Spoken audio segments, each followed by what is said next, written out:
everyone, welcome back to a new episode of Tech Infosys. Today in this video, I'm going to show you how you can turn on your in-app Vibrate notification on your Telegram's account. Keep watching the video till the end. To turn on your in-app Vibrate notification on your Telegram's account, firstly go ahead and launch open your Telegram application on your device.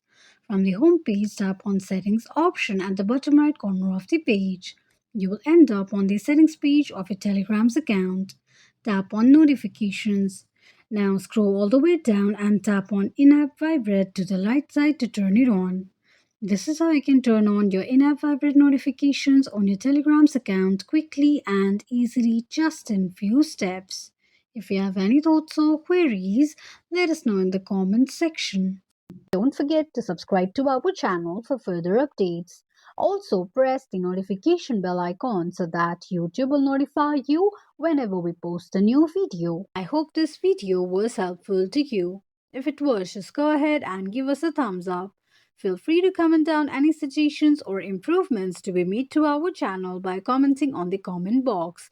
We will be looking forward to upload more contents and tutorials on the upcoming video for your convenience. Thank you so much for watching.